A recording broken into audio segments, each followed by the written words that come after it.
7, 8, Okay. 9. Here we Take go. it.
That's right. I gotta get my wife's Netflix login. I have no idea what it is.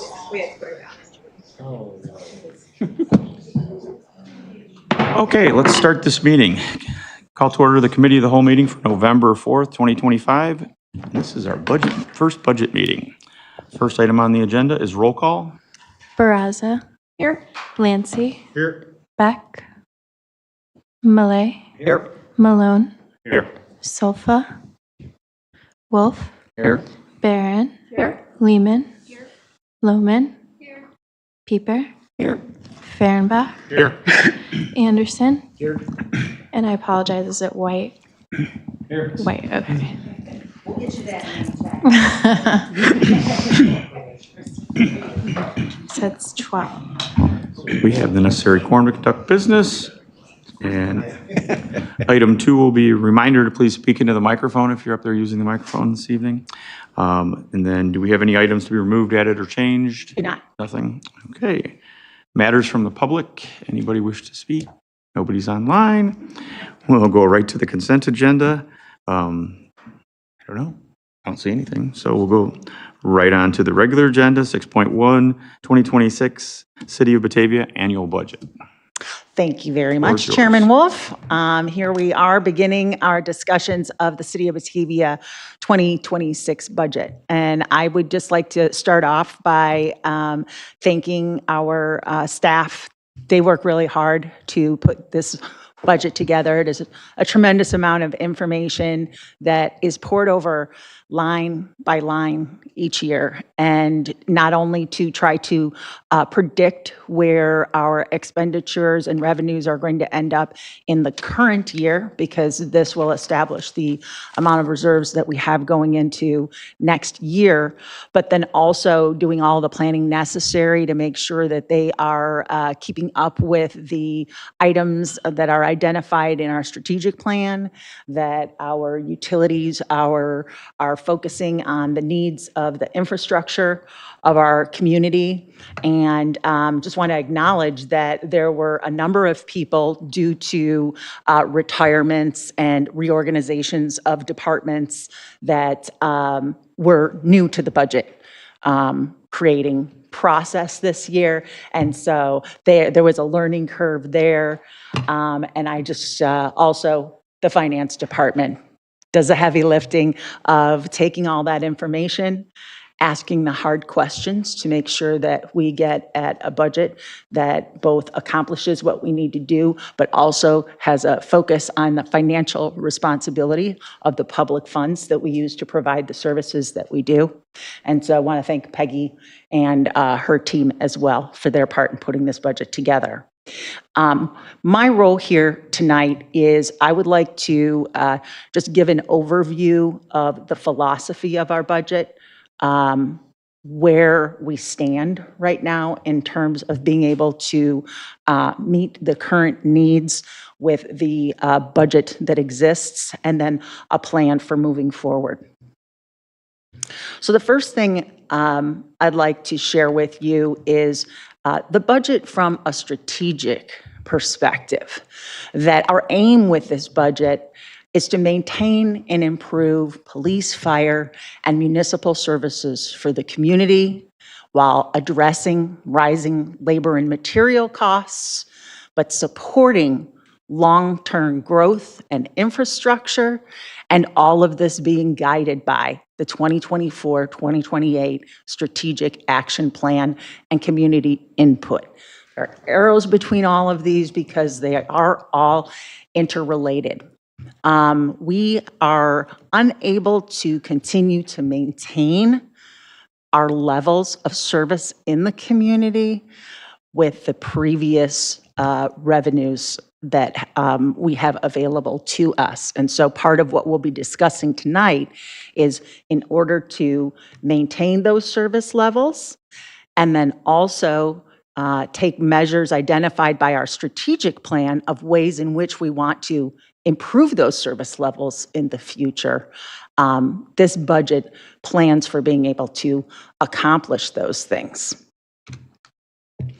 So the City of Batavia strives for not just an average level of service, but service excellence. And inflation has significantly impacted that for us. So we have a lot of people who are new coming into our community, and that both is an increase in the number of the people that we serve, but we have also noticed a distinct increase in the service level expectations of the newest members who are coming to our community as well. At the same time, I've mentioned the impacts of inflation, not only in the materials that we purchase, but also in things like construction services. There are the vehicles that we are purchasing have the price of those and the lead times for those have increased dramatically over the last several years. And these aren't, problems that are unique to the city of Batavia. All the municipalities that we talk with throughout the region are experiencing these same pressures. And so this year, property tax and utility rate increases will be necessary in order for us to sustain our service levels and to be able to accomplish our goals on the timelines we've established in our strategic plan. The biggest part of the general fund budget, all of our budget, are personnel. And so we do not take lightly requests to add to our staffing levels. These are positions which had been proposed in last year's budget, but had been put on hold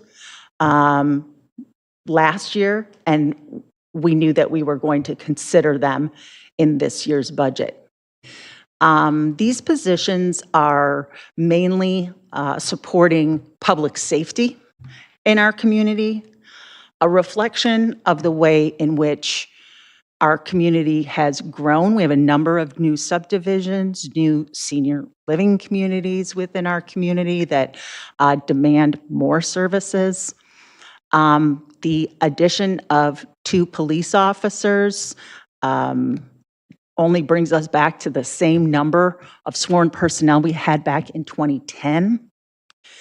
The addition of 2 firefighters, we added 1 last year, but we had a manning study last year that showed that we really need to add 12 firefighters to meet the future demands of our community, but that we should do so incrementally. So having added 1 with 3 shifts of firefighters, this would put 1 person on each one of those shifts. It would support us being able to upgrade our squad, which is a piece of fire apparatus that follows the ambulance on each call. Right now, it can only provide basic life support. With adding the 2 firefighters, we would have sufficient staff to man an advanced life service squad, which can respond to much more serious situations. There is additional equipment that we would be able to carry on that ALS squad. However, the additional equipment that is for advanced life service requires that the vehicle be conditioned. Our current vehicle, which I believe is 15 years old, does not have a conditioned space in order to store this equipment. As well, you need to have 3 personnel on an ALS squad, and the current vehicle is only capable of carrying 2 personnel. So the addition of 2 firefighters, while both meeting the recommendations of the Manning study, would also provide the personnel necessary for us to make the significant improvement in our public safety services to our community. And then the addition of 2 management analysts. One of those management analysts would be shared by the police department and the fire department, and a major portion of the responsibilities there would be to assist each of those departments in achieving accreditation. which is a goal of both of those organizations. As well, there is in the second half of 2026 planned a management analyst for human resources that would address a number of strategic plan initiatives within that department.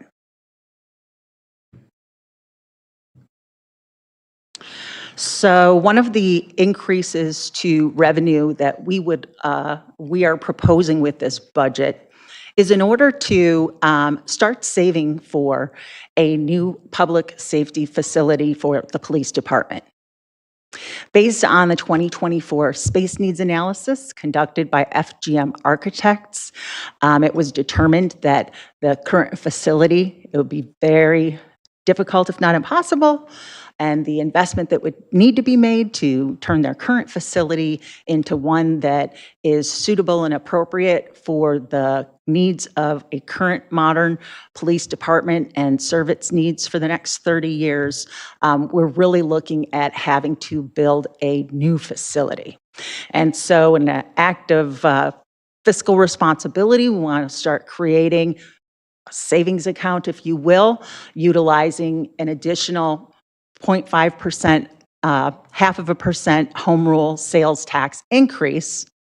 This money would be set aside in the building capital fund, and it would be used to build reserves that we could then use to reduce the amount that we would have to borrow to build this facility, and thus reducing the debt costs that would be associated with the bonds associated.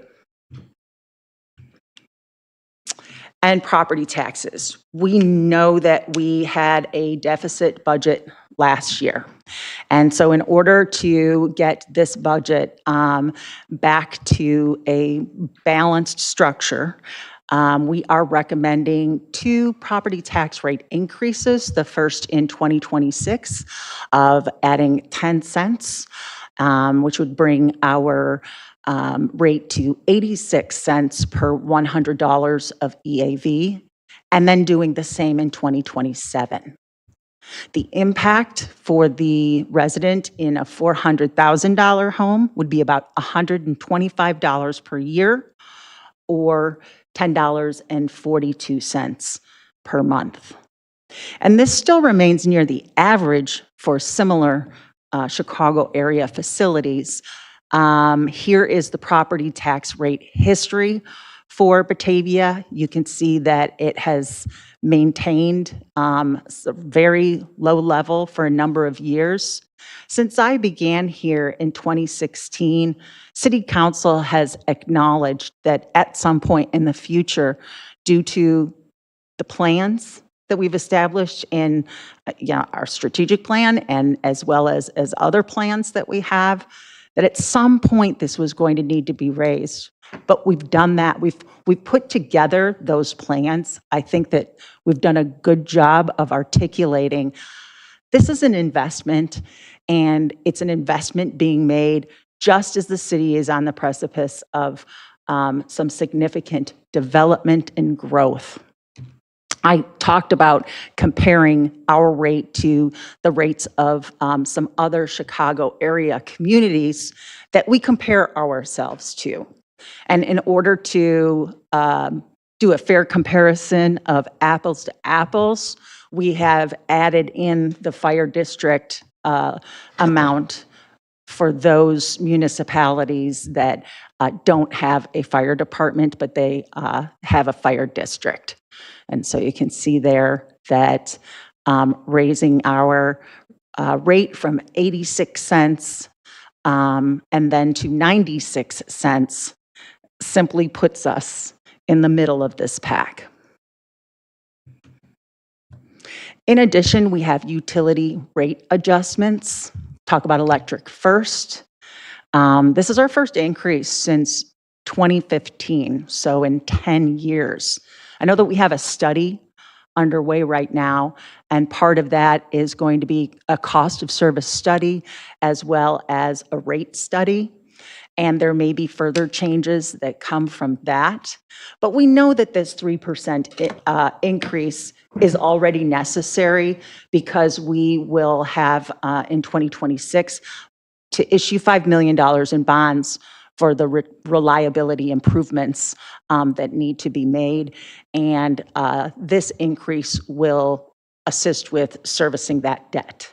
And so there'll be a 3% increase to the per kilowatt rate for residential, small commercial, and commercial with demand customers, and also a $3.75 increase to the monthly residential base charge for residential, a $10 increase to the base charge for small commercial, which really puts us in line with neighboring communities. We were pretty low in that regard, and then a $2.72 increase to the demand charge for commercial with demand. Large industrial customers will see a $2.75 increase to the demand charge. In water and sewer, we have increases similar to what you've seen in years past. However, this year, we are introducing a new capital fee that again is meant to create a savings account for future capital projects. So there's a 3% increase in water, an 8% increase in sewer, and $3.75 residential and $7.50 commercial capital fee. And both of those are supporting the necessary maintenance and replacements that comes from the fact that the city of Batavia experienced tremendous growth in the 90s, the early 90s, and now some of that infrastructure that we put in place as a result of that development needs to be replaced, and it kind of comes all at once.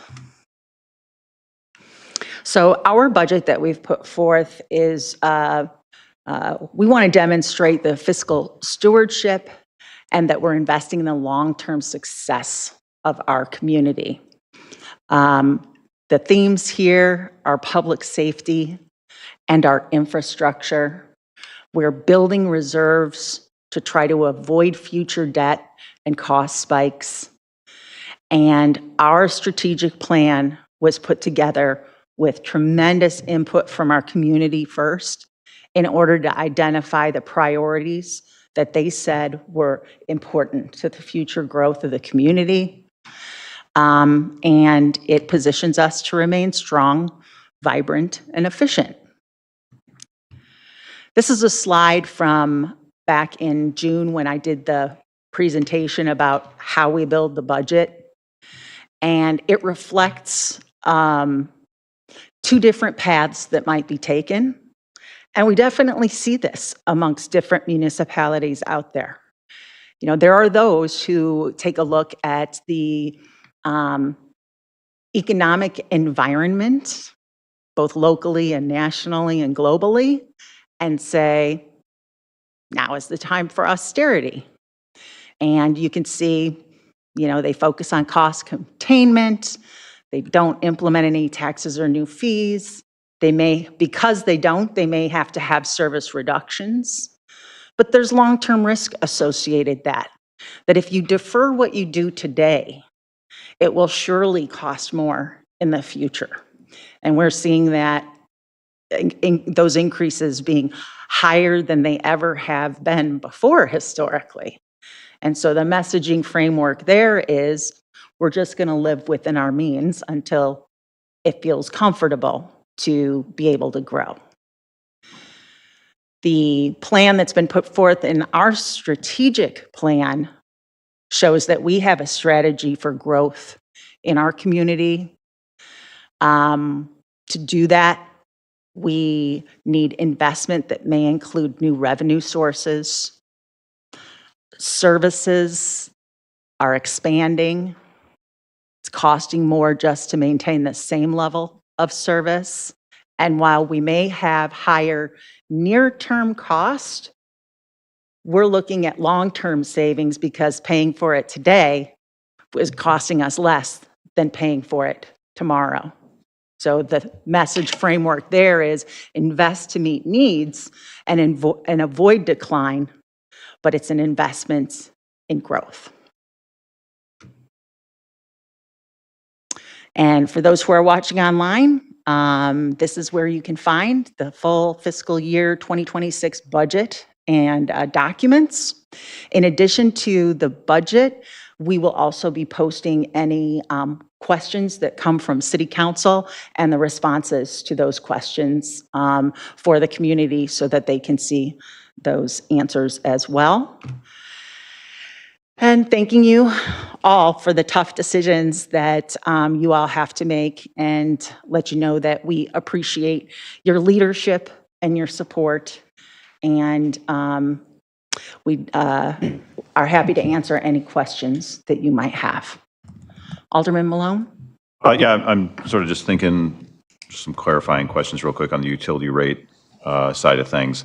When we're talking about the $10 increase in the base charge, that would be currently it's $14, that'd go up to $24 per month? Am I understanding that believe you're correctly? talking about the residential, and the Yes. residential is increasing by $3.75. The $10 is an increase for small commercial. Understood. And I think that is going from 25 to 35? That's a monthly charge for electric that folks are paying right now, Yes. $25? Mhm. I'm looking at my bill, and that's not what I'm paying. I mean, don't catch that, but okay.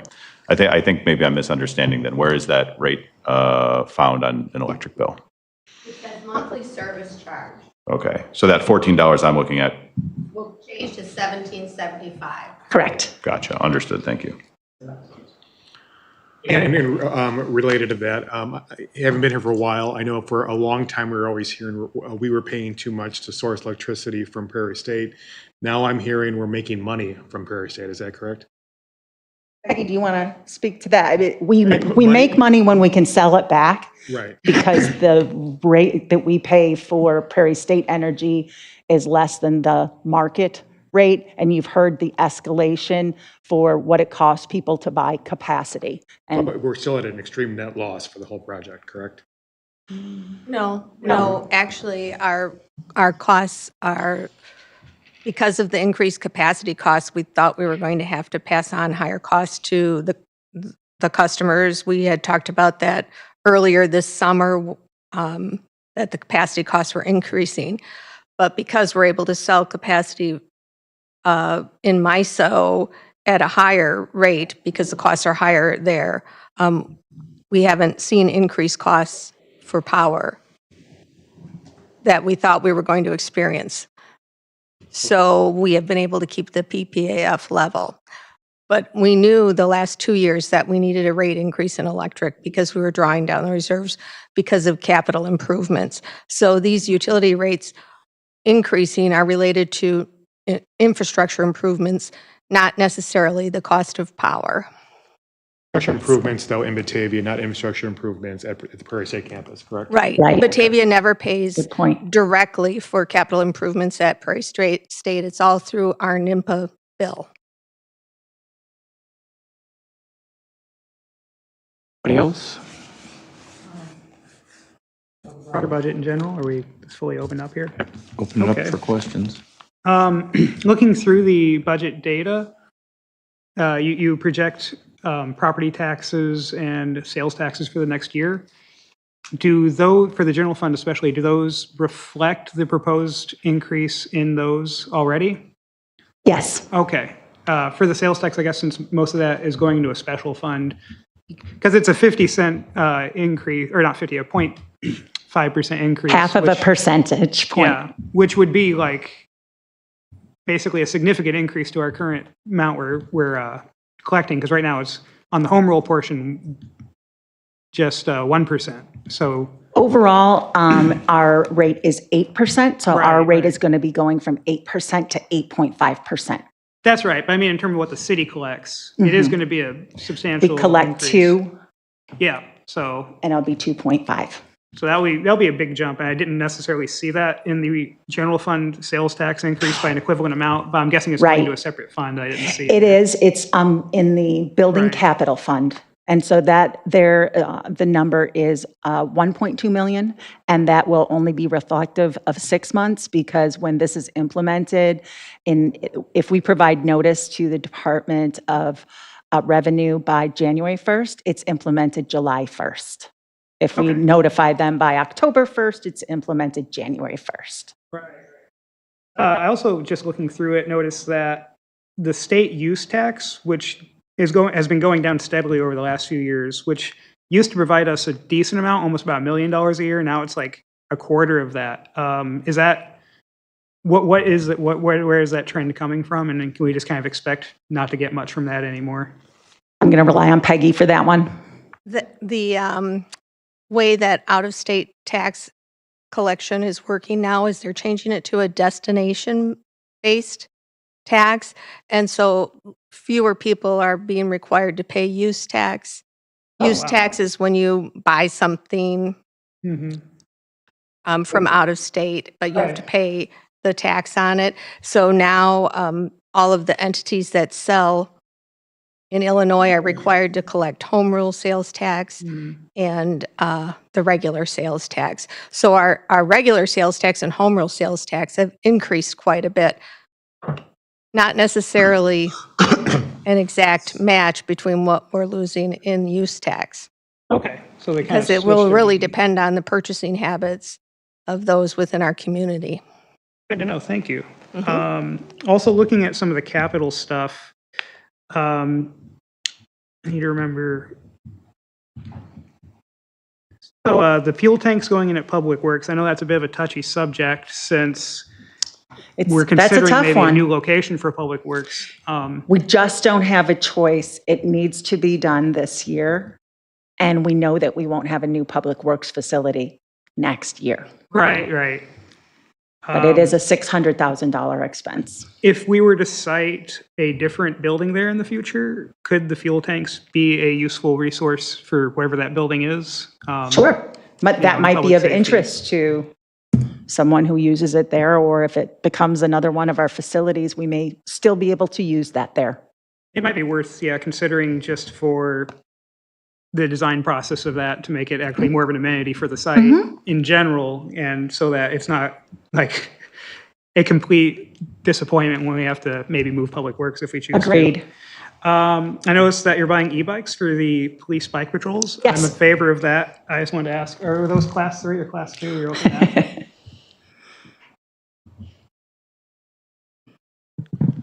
I believe they're looking at class 3s. Okay, makes sense for this purpose. Cool. Just wanted to ask that real quick. I'm also noticing that a lot of the budget involves buying software licenses. And I think I'm a bit aware of this already, since I know we're moving a lot of our servicing of these systems to the dedicated company provisions. Hosted services. Yeah. So I just kind of wanted to draw attention to that, just to better understand the costs there. I'm not. I'm glad that you brought that up, because it Yeah. is something that's different in this budget too, is that it used to be that all of the expenses for softwares were included in the commodities budget for IT. And what we decided to do was move those to the departments. So that may be why in some cases you saw that there's an almost 7% reduction in the IT budget, but you're looking at some of the independent department budgets and saying, whoa, why did their commodities budget go up by 143%? And if you dig down in there, you'll see that it includes the software used by that department. Okay, that makes a lot of sense. Yeah. It just helps to clarify that, because I didn't notice that, and I was like, I knew we were moving a lot of software over, but this is very quick. Yes. That explains it. Very good, thank you. Else? I guess two questions that I have. On the public safety analyst and the other analyst, was there any, resources spent to look and see, could that be done from outside, so we weren't setting up an entire another position and all the benefits that go with that and forever? to pay So for that? the answer to that question is that, number one, we have had a very good experience. Thank you, Max. With the first management analyst who we hired. And the management analyst position is typically an entry-level position within a department. And the cost for that versus consulting services that would do something like if we had someone do what the management analyst would do in order to assist us with the accreditation process, it would far exceed the cost of those management analysts. That's what I wanted to try to get out was, what the reality would be of that if we went outside for that and why it makes sense to do it inside. Thank you. Alderperson Lehman, oh, I'm sorry, Alderperson Barraza, which one was first? I didn't see. I have a couple questions, but I'll ask this one first and I can come back to my next one. But I had a question about the analyst also. So the public safety one, right now we're thinking is going to help with accreditation. What about in 5 more years? Like, do we have like? It's a little bit like our ISO 1 certification, except on steroids, that you will always be doing it. So it is constantly, you must constantly be collecting and analyzing the data. And there's, I don't know if it's an annual reapplication process because it's such a heavy lift to make the application, but it will be ongoing responsibilities. Good question.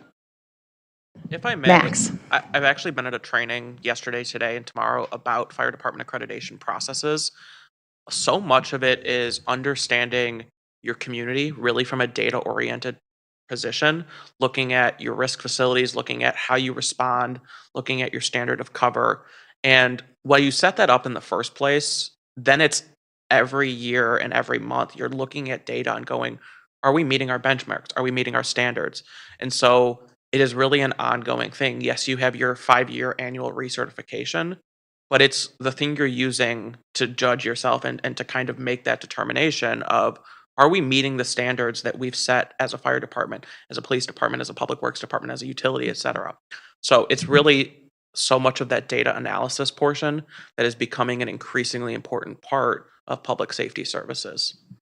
The other part of that is that we see our management analyst positions in the organization as a utility player for the department. And where you look at all of the number of different projects that they have, specifically strategic plan projects, we have found that the management analyst is able to take on the tasks that maybe people, due to their other day-to-day responsibilities, have not been able to get to that aspect. Like, go look for that data that we need to take this project to that next level. And so anticipate that both of these management analysts will fulfill those responsibilities as well. And then I have a question about doing the upgrade to the ALS. So help me understand how, so if somebody in Batavia is calling 911, how does Tri-City factor into that? And how does that ambulance service do that? I'll have Chief respond to how TRICOM, how did the dispatch services fit into that between the ambulance and the fire department? Green light on? Okay. So Tri-City Ambulance is an intergovernmental agreement by the 3 cities, which I think you understand.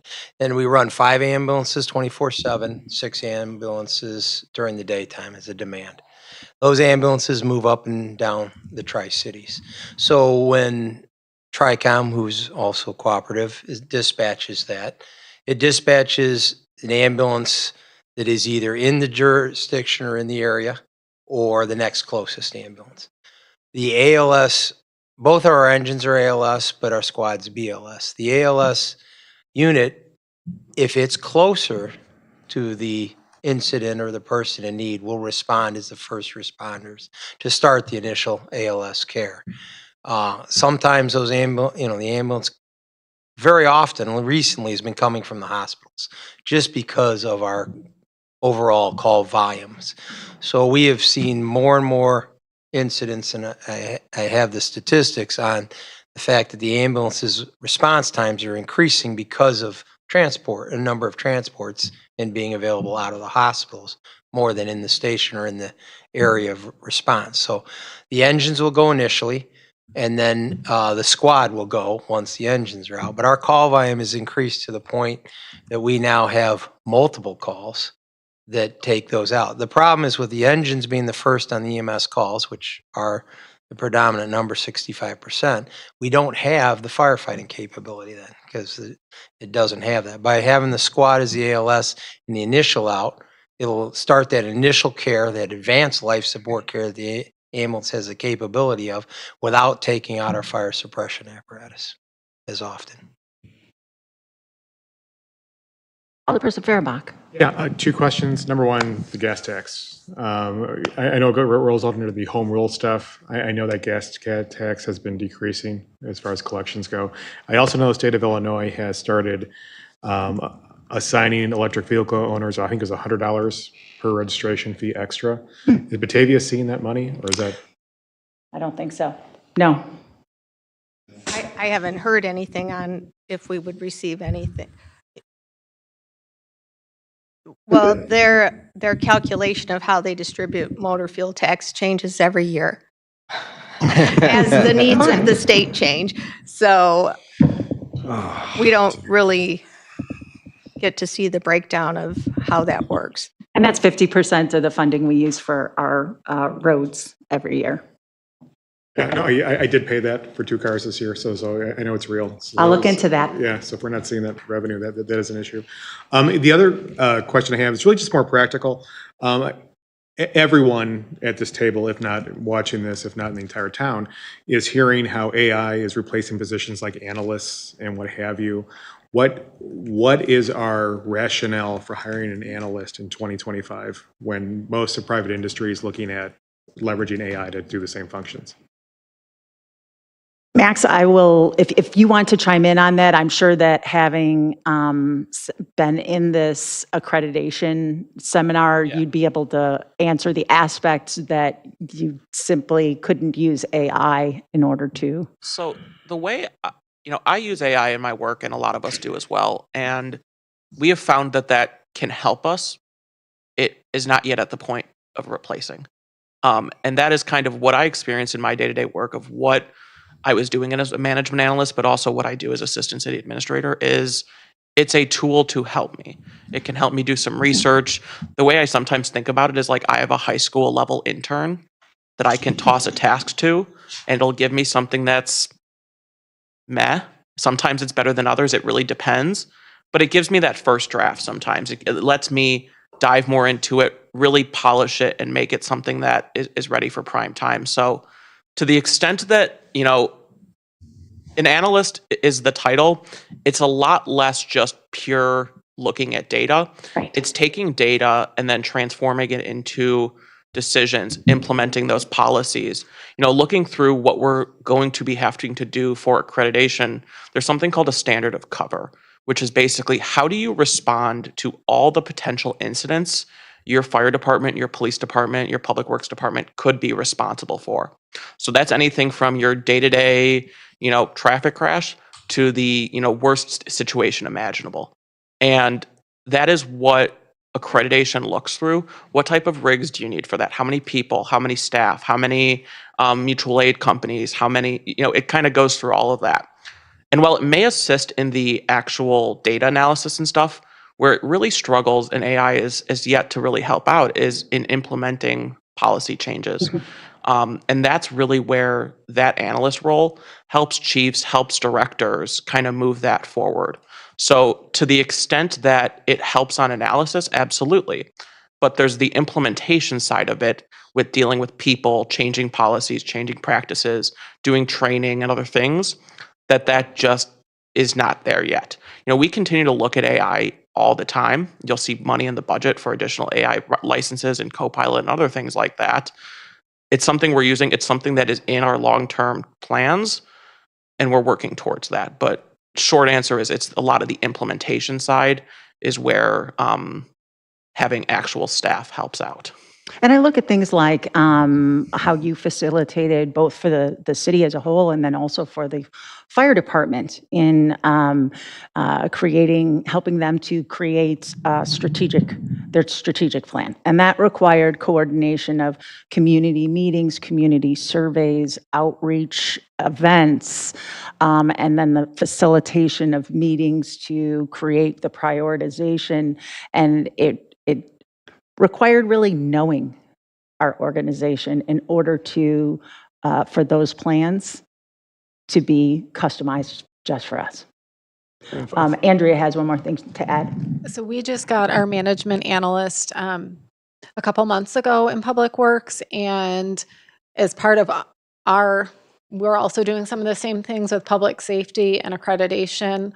And you already brought up the software being transitioned over to us.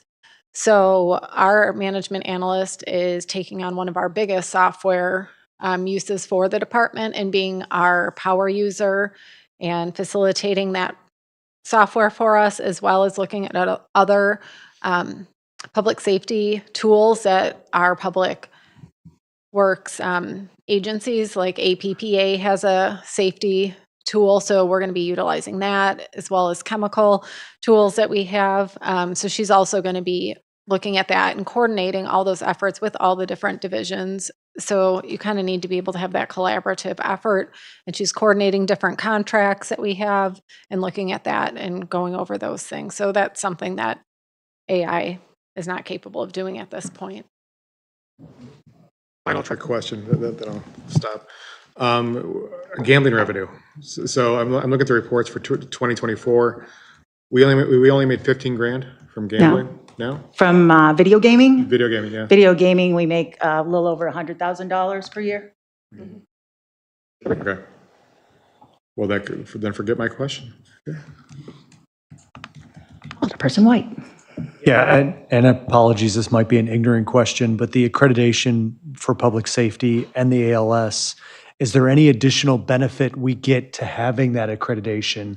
Additional federal grant money, state grant money, or anything like that? Carrot at the end of the stick a little bit. I didn't know if there was some additional benefit we got from having that accreditation other than the additional activities we would take internally to gain it. I would say that, it doesn't necessarily open up any dedicated funding streams to that effect. But what it does is it raises the standard of your department and it raises your level of service, essentially. So at its core, accreditation is, are you doing what you say you're doing? That's really at its core. So if you say, when I get a call for this, I send this resource with this many people, they'll check that. And it really says, are the high standards we're setting for ourselves the standards we're meeting? With that, it gives you opportunities to then potentially go after grants. One of the things that grants always look for is demonstrating a need. So much of going through accreditation is understanding your needs. And so you may identify, you're like, you know what? When I look through all this data, I may need extra staffing. We did a Manning study that showed we needed extra fire department staffing. There are grants we explore to try to find funds for those. I will also say the grants and the federal and the state funding streams are drying up like crazy. And we put in for an assistance for firefighter grant probably at least a year ago for trying to get some funding for this squad. At one point, that grant was canceled. At another point, the people working on the grant were laid off. We've heard nothing in over a year. So these are programs that exist, but our ability sometimes to pull from them have gotten really limited. But the Manning study did show it, and Craig can talk to this, that a lot of our calls for the squad and ambulance are now ALS level calls as opposed to BLS level calls. And when you're getting there earlier than an ambulance sometimes, because it's coming from Del Nor on Randall Road at 5 p.m. on a Friday, having that squad being able to respond, start medicine, start CPR, start compressions, get someone hopefully in a better condition, that will have significant positive impacts on patient care that, if you've ever called 911, you're like, how do they get there so fast and how do they do what they do so fast? So that's kind of where all that goes into. It's identifying those gaps that you may have and then being able to use the data that you get from accreditation to apply for grants. One other question when we're talking about accreditation, does that have any effect like the ISO rating does on insurance rates for both industrial, commercial, and residential?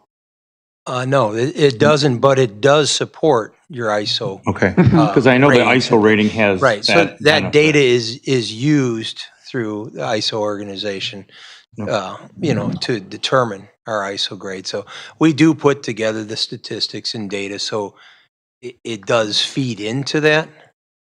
But it's not specifically it. And to answer Alderman White's question also, and he wasn't at the retreat, but I handed out data information sheet, which I could send you, that showed how much our squad goes out. And our squad has been down about 50% of the time over the year. At full staffing, we run 3 units. At minimum staffing, we run 2, 1 out of each station. And our overlapping calls for all 3 units being out at any one time has increased to the point that we now have that over 365 times a year. So basically, once a day on average, we don't have enough units to go and we have to rely on auto aid, which in the concern of advanced life support, hold your breath for about 5 or 10 minutes and let me know how it works for you. So that's the truth of it. The longer the response time, the less opportunity there is to make a difference in someone's life. Eric, did you have anything to add? Just to kind of tack on to, really difficult to quantify, but a potential for reduced liability in terms of comparing your department's policies, procedures, training to establish best practice, making sure that those things are in line with those established best practices could lead to reduced liability. Alderman Millay? Yep, just to follow on the squad a little bit, Chief Hansen, that's I believe it said to be ALS, it's got to go to 3, manned by 3 rather than 2. No, it has to have a minimum staffing of 2. It would have at full staffing 3. But at present, under the contract and under our past practice, we have 2 time off slots allowed per day. 1 of those we can absorb, but 2 we can't. And with the seniority and size of the department, we often have 2 people off, at which time that unit is browned out. So it is no longer in service. And that's why we're seeing the decrease or the time that we don't have that unit. In addition, that does not include sick calls, injuries, and training. So if someone's out on training, that takes me down below the minimum too. Okay, and so the 2 additional firefighters will help that. Correct. What that does is, as you so graciously approved last year, I had 1. As you're familiar, we run a shift, 3 shifts. So to have 1 per shift, I need 3 total personnel. And this would round that out, so I have 1 per shift, give me that additional personnel. So at full staffing, there'd be 3 on that squad. At minimum required staffing would now be 2 under IDPH and the ALS licensing requirement, because it will not be permitted to go out of service without notifying IDPH, where a basic life support unit can come in and out of service at any time. So, and as the data will show, and I did share with you at the council retreat, that's been occurring over 50% of the time. And now we have so many multiple calls that we can no longer meet the daily demand with 2 units. And so just to be clear, the 2 firefighters, or the squad gets manned by 2 or 3 firefighter paramedics, correct? It has to have a minimum of 1 paramedic or firefighter paramedic and another firefighter, and which are in our department at least basic life support. EMS, or yeah. Yes, correct. Yeah. EMS certified. So the 2 that we're going to be hiring or want to hire, will they be firefighter paramedics? Yes, we implemented that over 10 years ago. Yes. All our full-time personnel now hired are firefighter paramedics. Right. So only our most senior firefighters are BLS certified, and there's only half dozen, actually less than that now. So. Okay, thanks, I appreciate it. And they hold command roles, so they're no longer in the initial, wouldn't staff the squad or the engine at this point. Perfect. And then to back to the sales tax here. Am I correct that the current sales tax in Batavia is 8%, 2% comes to the city? Right. Was that, I believe we paid for the fire stations with the 1% sales tax. I believe it was, I'm going to let Peggy cover this because Peggy, we get some of the states, we get a portion of the state sales tax as well, right? Right, that's 1%, and then the Yes. home rule tax is 1%. Right. And we had implemented a 0.5% sales tax for the fire stations, and then we increased it in 2014 when we had initially had increasing costs for the electric utility, and instead of charging the electric utility for a number of years for the pilot payment, we offset it with that home rule tax. And the reason I bring that up is, I like this idea of, saving up for the police department.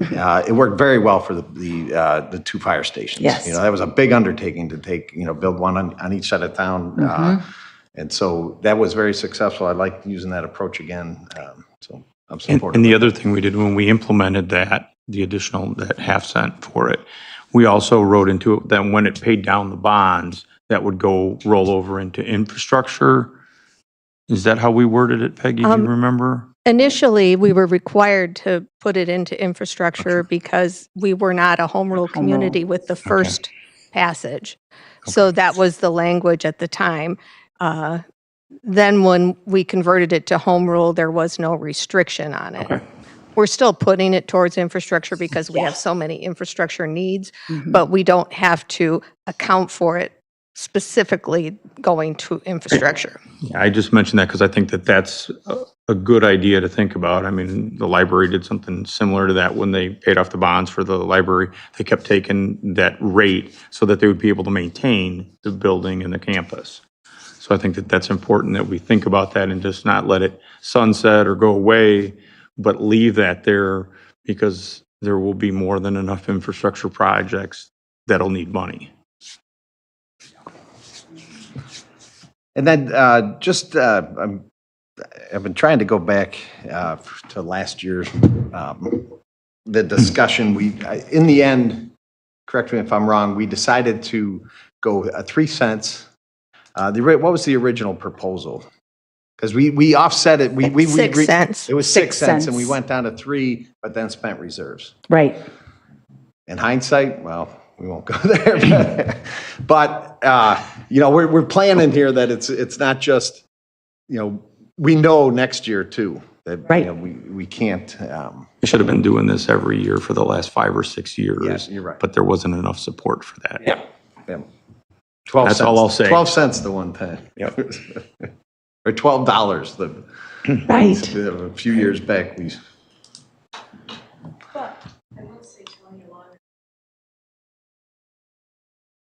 We didn't take as much from the reserves as was budgeted based on that.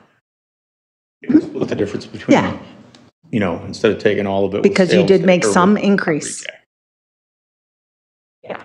So To the rate. not everything was taken from the reserves that we had budgeted for that. Yeah. We instead of 6 cents, we went to 3 cents and offset it with this reserves. Right. But the 3% or whatever we were expecting to budget from the reserves to make it balance. Projects were probably put off, hiring was probably put off, or something like that was put off.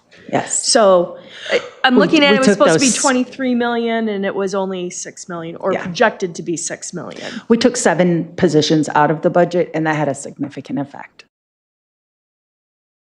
And it bears mentioning at this point, I know that we have talked about it several times, but for members of the public who are watching and they may see and say, oh, your reserves seem pretty high, why not just balance the budget with reserves?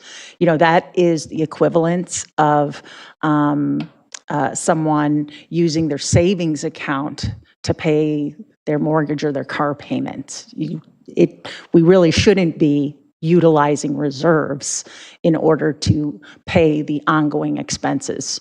That would be a bad example right now, just because there are people that are probably doing that right now because they've been laid But off. that shows that they're in. in distress, right?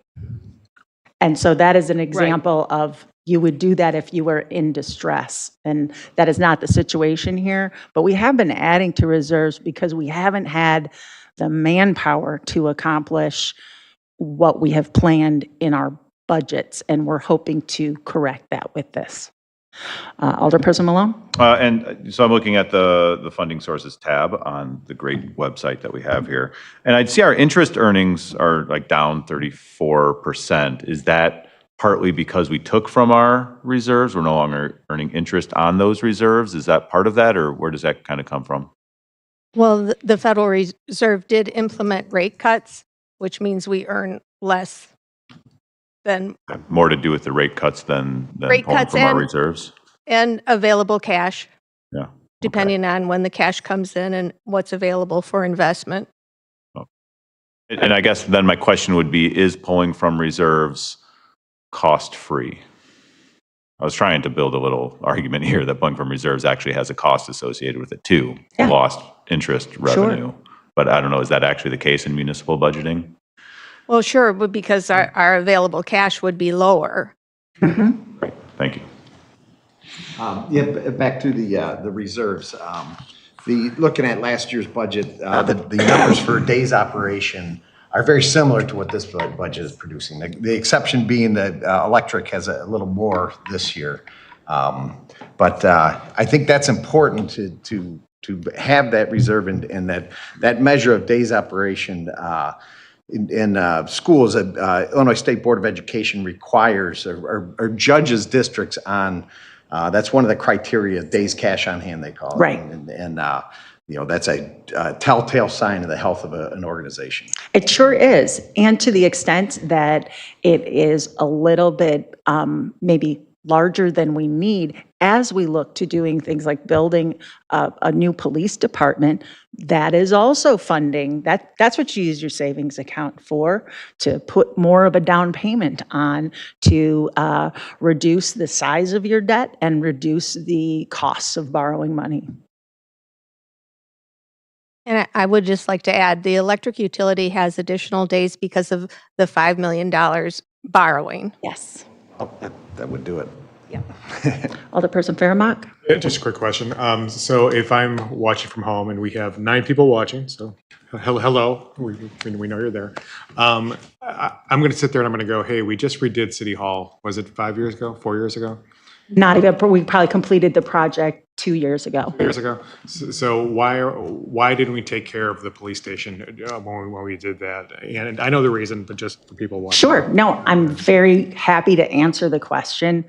After the shooting at an employer down in Aurora, we realized that we had significant safety issues that existed in this building.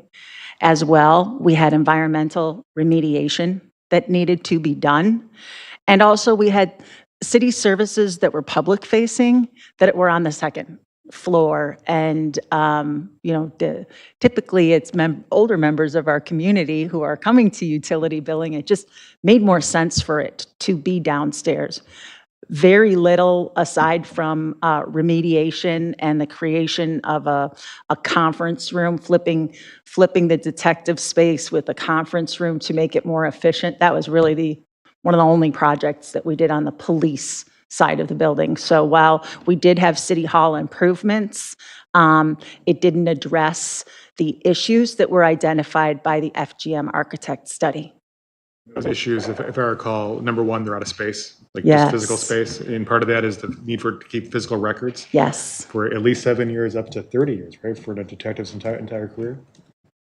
And how long do you have to retain records? It depends on the record. It's variable. Variable.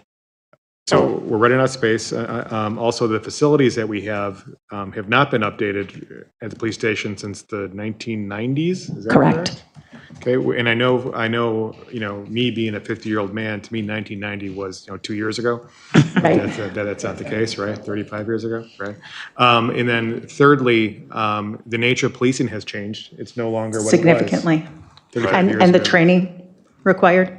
Yeah. So, I mean, just looking at like some of the different things, our current facility just does not meet the needs of a modern day police facility. We don't have any community engagement spaces or a community training room. Um, Modern day police departments are really kind of focused on enhancing officer and staff well-being, accommodating technological advancements, providing proper training facilities. Our department lacks training facilities just broadly across the entire board. That would include things like a mat room, firearm simulation room, things like that. Improve operational efficiency by improving workflow and where officers have to go to get gear and equipment and things like that. And anticipating future growth. So the city did have a space needs analysis conducted, looking at our facility, looking to see where are we, where should we be, both from an optimal perspective and an essential perspective. Our current facility, including garage space, is about 28,000 square feet. Following the space needs analysis, we are determined just essential spaces, a police department of our size for a community of our size should have closer to 44,000 square feet, and the optimal program would actually be closer to 65,000 square feet. So just from a raw square footage perspective, the police department is undersized by about 16,000 to 37,000 square feet, depending on the programming that somebody looks at in terms of looking at the department. And that's again because of some of those deficiencies that we are lacking here in those training spaces, those community engagement spaces, and some of those officer wellness and other staff spaces like that. And additionally, we're now in a competitive race with other communities now to attract qualified officers because the level of qualification required to be an officer is much greater than it was even 10 years ago, correct? Certainly. Yeah.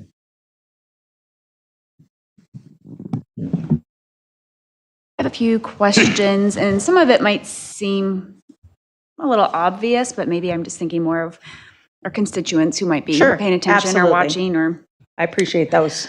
Okay, so, the major concern I think from our constituents would be, well, what is this going to cost me? Right. And I know it's laid out indirectly in the budget. Do we have an estimate for a $400,000 home? Yes. So it will cost just one number, like $125. But that's just property tax. Gotcha. It's hard for me to know how much they spend in town, so I wouldn't be able to calculate how much more in sales tax So it would cost when them. somebody's looking at their utility bill, for instance, so if they're looking at their water bill, and so right now we have a monthly service charge. And then on top of that, we're going to have a capital fee added, right, of $375 Right. for water. I'm right now just talking water. And then also a 3% increase, and is that on the cubic foot charge? Yes, and on the monthly charge for So- the meter, which is what we've had in the past. We've had a few years of 3% increase and 8% increase. Yes. So Okay, so right now it's just water, so we would see a 3% increase on just the monthly service charge and the cubic foot charge. And then an additional $375 capital fee. Right. Per monthly bill. Which is new. Okay, and then same thing for sewer, then you have the capital fee of $375 added, and then the 3% increase on the monthly service charge and the cubic foot charge. Correct. Okay. And then for the electric bill, a 3% increase on your electric bill per month. And then the property tax, a 10-cent increase per $100 of your EAV. Right, $125 per year. Okay. And then sales tax is just however much you spend in Batavia. Right. And that's So 0.5% on, yeah. Okay. And then the sales tax, though, we would also see that increase, or that money come from, neighboring communities who are shopping here. So that's something that impacts. 50 cents on $100? Okay. And yeah, you're correct that some of that revenue would come from those shopping in our community who come from other communities. So- Max, did you want to add to that? I was just going to say, one of the, so when St. Charles was discussing their grocery tax, they found that like 75% of their shoppers were from out of the community. One of the things that we did put in this year's budget is the same software they used to gather that, to understand kind of what our sales tax is there. But we know when we have big box stores, most of that tends to be paid by people outside of our community. So when we're looking at projects and funding other things, there's really two ways. There's property tax and sales tax. You try to use sales tax for some of these things that your residents aren't necessarily paying. Thank you. And then if we were just going to say, what are some of the major increases in our budget this year? I mean, obviously the staff positions we had. It really those were is the six- most significant. 6 different positions. Yes. And then planning ahead for the police department and saving up for that. Are there any other added new significant increases to the budget? I would say that every year, the capital projects that we do vary, and those are the things that are the biggest ticket item. So whereas, $40 million is the operating budget, we're spending $150 million. So those capital projects are the significant expenditures and the things that will be the most visible to the people in the community. Actually, that leads me to one other question. So capital projects that were budgeted last year and didn't happen this year, how is that money reflected in this budget? That would be an increase to the reserves and to those capital funds, probably in the lion's share, get moved into the 2026 budget. Just move forward one year. Rolls right in. There are exceptions to the rule where we have decided instead of doing construction next year on some roads, we've decided instead just to undertake the engineering at a less expense to see if we may be able to access more grant funding in order to cover a greater amount of the cost because road reconstruction is extremely expensive.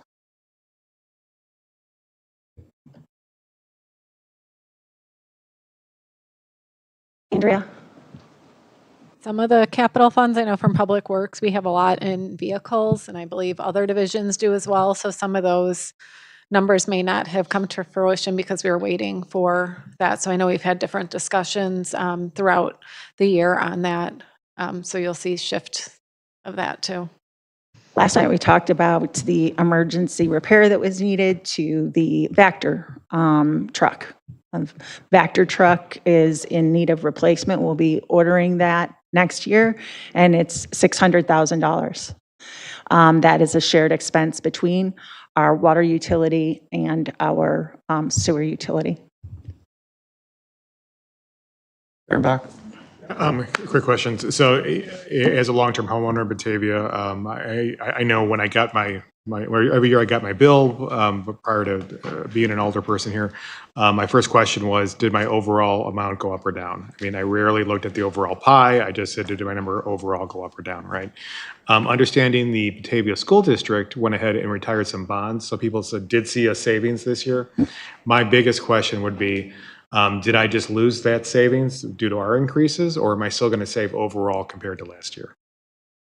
Well, considering that the school district represents close to 70% of your property tax bill, without knowing the particulars of the reduction, I'm imagining these differences to be less impactful. I think it's important to say that the city portion of the property tax is only 10%. 10%, right? Okay, so although we may talk increases here, when we say 3% or what have you, or 10% per, we're talking about 3% of 10% of your bill. Right. Okay. So we're not we're not going to claw back what people have just saved for, on their property taxes. That's correct. And also part of increases that you may see in your tax bill have to do with the fact that the township is reassessing your property once every 3 years. And if it increases in value, even at the same rate, you will see an increase in your property taxes that you pay. So there's the size of the pie and the size of the slice, right? Right. Our slice of that pie is 10%. The vast majority is the school district. So when they say, hey, we're going to cut you a break, the chances are that break would be much more than any break or any increase that we could possibly conceive of. But you're right, Jim, that every time somebody looks at the tax bill, they only look at the bottom number. Yes. The bottom of the page. They don't care where it went usually. It's just what the number is at the bottom of the page. And usually when they get really mad, they come here and yell at us. And then they realize after they look at it, wow, 68% is the school district. 10, 10, and 10 rough numbers are what the library, the park district, and the city get. We'll say that Bonzi College gets more than you would think. Yeah. So. Yeah. But I also want to say that we do not take it lightly to make these increases in rates that reflect how expensive it is for people to live in this community. Batavia prides itself on living in a very diverse community in all sorts of ways. And one of those ways is people's economics. And we try very, very hard to continue to be an affordable community where people can live. You just had a conversation about that last night, talking about housing and how we recognize that that's getting out of reach for people, and we are looking for ways to address those issues in our community. So I know that that's important to you as city council. It's important to us as staff as well. We look to try to do things as economically as possible and yet meet the needs and meet the plans. I would like to just add something about the utilities, because as you mentioned, people just look at the bottom line of what they have to pay for property taxes. Well, they do the same thing for utilities. And probably not many people realize that they've been paying the same price for their electric since 2015. The only thing that's changed on that bill over those years is their consumption level. But the rate that they've paid, because the PPAF, that purchase power adjustment factor, has remained the same. So the cost has been the same that whole time, and that's very unusual. But we have seen increases in water and sewer, but because that's such a small portion compared to the electric, it's not as noticeable. And on that note, one question we always hear is, are we paying more than ComEd for power? Do we know that yet? Not right now. Not right now. We're cheaper than ComEd. Yeah, and so similar question, as we're thinking of this 3% increase on electric rates, for folks with solar panels who have net metering, that 3% then applies to the purchase back agreement as their. It will affect that. It will affect that. Yeah. Excellent. I mean, we take into account, we provide a wholesale reimbursement for that, taking a look at all of the cost of our distribution. But the 3% would be a factor in that, how that is determined. Okay. Mm-hmm. I'll follow up with some more So specifics on that. it may not be a one for one is what I'm saying. That's what, yeah, and that's, okay. Yeah. The reimbursement will be at a lower than 3% because of the Impact to the impact system. on our system. So we have to charge something for that, or not pay in full for what the We can increase would be. disagree on if you have to or not, but I understand that we do. I understand that we do, even though we're already charged it in other places on the bill as well. But that's not the question I have, so thank you. The rate increase should not affect that because it's the avoided cost, is what that is. That the avoided cost of selling it back is what's factored into there. So it all comes down to our power costs, not the revenues. The rate increase affects the revenues, but not our power costs. Think about that. Yeah, I think what I'm kind of trying to understand on the consumer side, right? I'm paying the city X dollars per kilowatt hour, and then the city's taking my power for less than market rate, right? And so I'm just trying to figure out, I just want to make sure that that 3% is reflected on both ends of that equation, right? As a producer who produces power, who's selling it to the city, that 3% should impact that just as much as what I consume and buy from the city should impact it the other way around, right? You're charging me 3% more, and so, 3% or 3% minus whatever is fair back the other way. But I just want to understand that equation. It's not part of the formula, but you could talk to Steve Allen about the details on that. So if that's the case, then folks with solar on the roof, they will be paying more when they consume power, but they will not be receiving the same credit back when they put power back into the grid. You know what? We'll get a question. Until the rate changes. Yeah, we'll get an answer back to you. I know Steve was looking at the net metering and stuff, so I know after this, there'll probably be some questions, so we'll add that to the list of things, and we can get you an answer. And correct me if I'm wrong, that will be part of what the Brattle Group is also looking at when they do their rate study. We haven't got to that yet, so I'm not really sure. That'll be early next year. One thing to note importantly is it's both a rate design and rate study. So those are things that we may consider as how does the actual way we collect electric revenues, is that the best way to do it? We haven't gotten to that phase of the project yet, hence we have immediate needs and infrastructure needs that we don't want to change everything right now, but things may adjust as that project moves forward.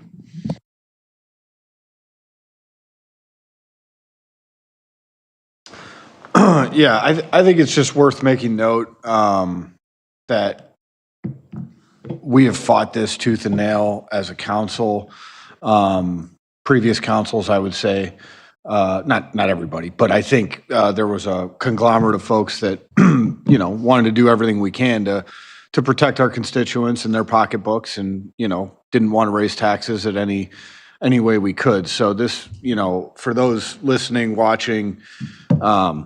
None of this comes lightly to, I don't think, anybody on this council, but I think it's worth noting that we have, if you go back in history, we have tried to find ways and have probably to staff scratching their head going, well, there's nothing else we can do, council, but we made them go back and try to find ways and figure it out. But I think we're really coming to this inflection point in this town that,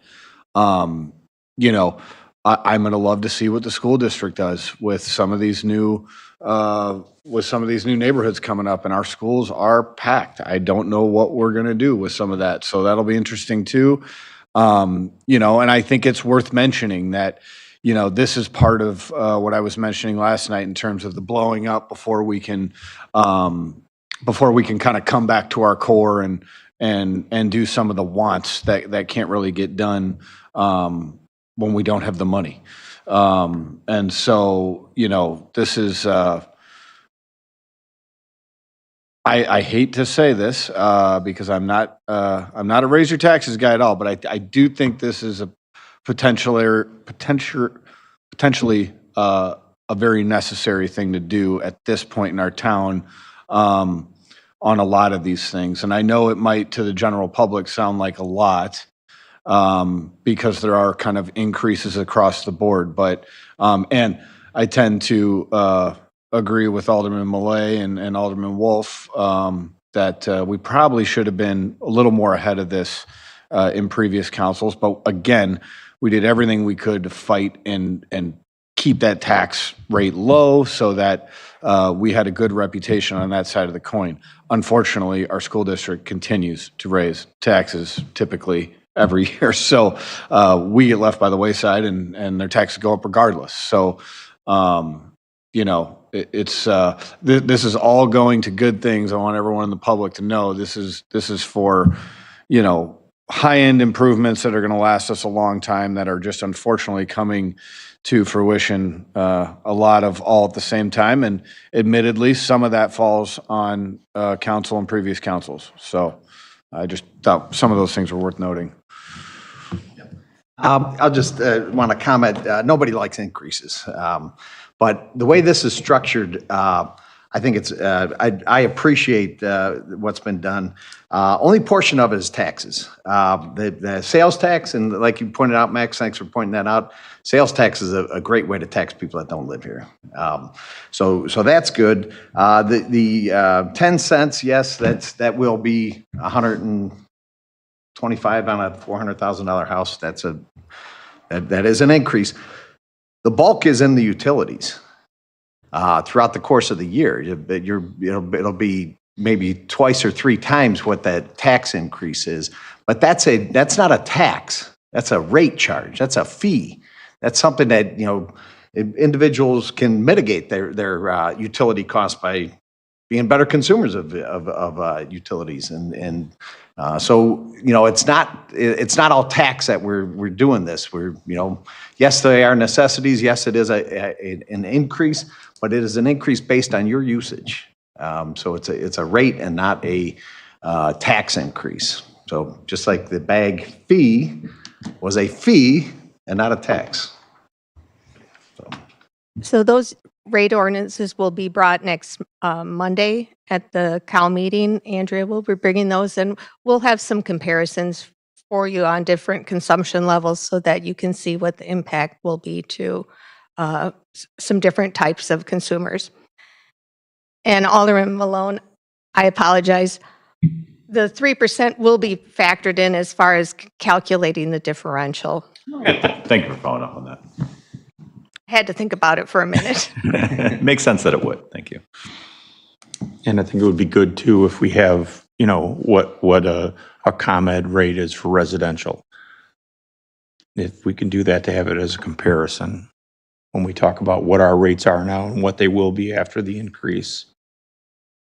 We can definitely have that for the meeting. There's the 2024 rate study information that has been available on our website. So we'll show that during that meeting. I don't remember what it was.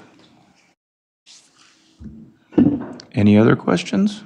Max has a I question. would just say, for example, with the ComEd, like Peggy was saying, our PPAF, even with the capacity charges going up, we have not had to adjust those. Those are entirely being, like ComEd customers, Ameren customers, they have absorbed those costs, sometimes 10+%. That's why you may see people complaining about their bills, because that's the capacity charges that ComEd customers are paying. They have to bear those full costs. With our NIMPA contract in Prairie State, that has absorbed some of the cost because Prairie State is a generator that earns capacity credits. And when we're not using all 55 megawatts at night or something, those are getting sold back to the grid at this point at a profit. So that subsidizes the rates then. We're paying about, the raw kilowatt cost for us is about 12 cents. And I saw an article that the average kilowatt hour rate for a residential customer in Illinois is 17 cents.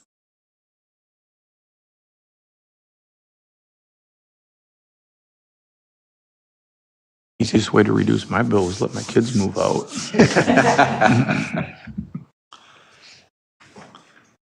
Are you going to post the slides on the website so the public can see it? Okay, thanks.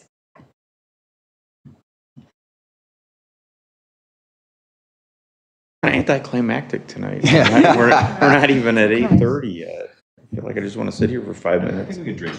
Yeah, no, I don't think so. There's nothing wrong with being done it. We got enough coming up. And we have another meeting, right? So this is just our first budget meeting. We'll have a second committee of the whole meeting, and then, look to pass at the first city council meeting in December.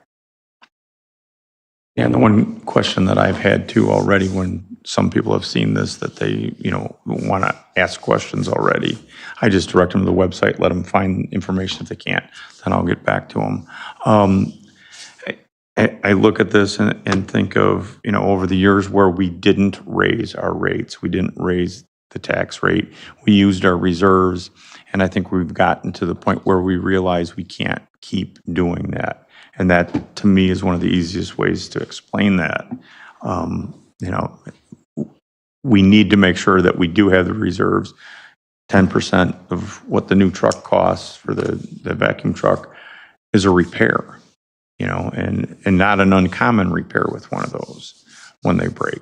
It's not cheap. I mean, I think of our fire trucks and, you know, everything that was, I think the first one we got when I got here was $685,000.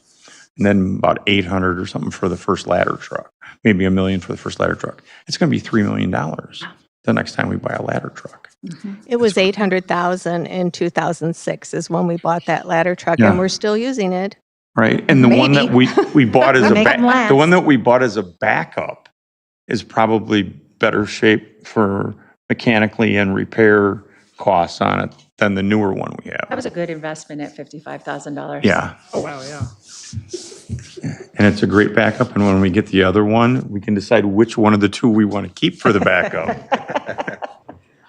So we have two capital funds, one for Public Works and one for fire vehicles and equipment that we incrementally fund each year and then we evaluate the projected purchases that we need to make over the next 10 years to make sure that we're funding those adequately. And so that the fire acquisition fund has enough funds now to make sure that we can pay for that $3 million when it arrives in 2027, is it, or 2028, Chief? 2028. Yeah.